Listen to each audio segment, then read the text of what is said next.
Hi, I'm Michael Topham, technical writer for Digital Photo. Welcome to this Elements video lesson which is focusing on adding signatures to your favourite photographs. This technique can also be used in Photoshop. Signatures, such as this one, shown here in this photograph, are a great way of inscribing your own mark on your own work and to make sure that your pictures stand out from everybody else's. Some people may decide on a more complicated signature, whereas others may just want to add their own initials. Either way, make sure that you use a readable signature. Those that cannot be read are not particularly helpful, and your name is not easily distinguished.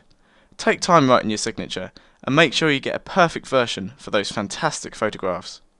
Right, let's get into it and sign our work. We've started by writing our signature on a clean piece of paper and scanned it in at 300 ppi. Equally, you could have used your camera on your highest quality JPEG setting to take a photograph of your signature. I've already done this, and what I've done is I've opened this file up in Elements. Right, we're going to open up the levels by going to Enhance and down to Adjust Lighting, across and down to Levels. We're going to push the white point slider just slightly towards the left, like so, and then we're going to push the gamma just slightly towards the right, and likewise with the black point slider, just going to bring that towards the right a little bit. The reason we are doing this is so that the text appears completely black and the paper is completely white. Now we're ready to hit OK. Our next stage is to save our signature as a brush. Don't worry though, this isn't as complicated as it sounds. To do this, we first make a selection of our open signature file by using the rectangular marquee tool here on the left hand side.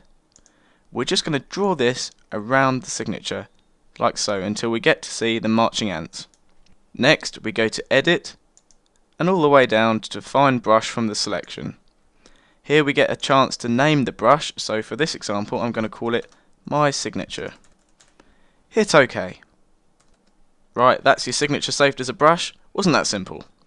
I'm now going to open the photograph that I want to add my signature to. So I'm going to go to File, Open, choose the photograph that I want to open to, and select it.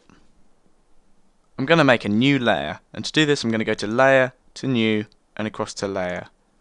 Click OK, and you'll notice your new layer right here. The next step is to choose an appropriate foreground colour by double clicking on this foreground colour box. I've decided that I'm going to use the eyedropper to take a simple colour from the rocks in this image. There we go, I'm going to go with that colour. Click OK when you've decided on the right colour that you want to use. Signatures are generally added at the bottom of photographs. Look at this lovely area at the bottom right of this photograph. This is where I'm going to be putting my signature. Okay, let's select the brush tool from the toolbox here, give that a click, and then move up to your brush preset picker here, give that a click, and then scroll all the way down to the bottom where you'll find your saved signature. Double click on this. You'll be able to tell that the cursor has instantly changed into our signature brush just by moving it about the image. You can see it there. By using the square brackets key, I get command of it and I can make this brush either bigger or smaller. I'm just going to look for a size in between, something around there. Once again, just check that you're on layer 1 and then you're ready to click inside your image with your signature brush. So I'm just going to choose where I want to put it nice and carefully. I wanted to put it about there, so just give it one click and you'll notice, there you go, there's your signature on top of your image. The reason why we have added this into a new layer is so that we have control of it should we need to make any more adjustments. Here I'm using the move tool and I can reposition this signature to wherever I like in the image, but I was quite happy with where it was in the bottom right, so I'm just going to reposition it slightly lower and let go with the mouse. You can also change the proportions of the signature by going to Image, Transform, and across to Free Transform. In here we get an opportunity to make the signature either bigger, we can stretch it sideways, but I don't want to do that on this occasion. I'm quite happy with the proportion, so I'm just going to slightly change it just for a decent size. That looks really good to me. Decide your size and hit enter. Now all the adjustments have been made to the signature. I'm really happy, but if at any time you need to go back and undo what you've just done, press Ctrl Z on your keypad. We need to flatten the image now, so we're going to go to Layer and Flatten Image. Our final move is to make sure that we save this as a different document and do not save it on top of our original photograph. So to do that we need to go to File and down to Save As.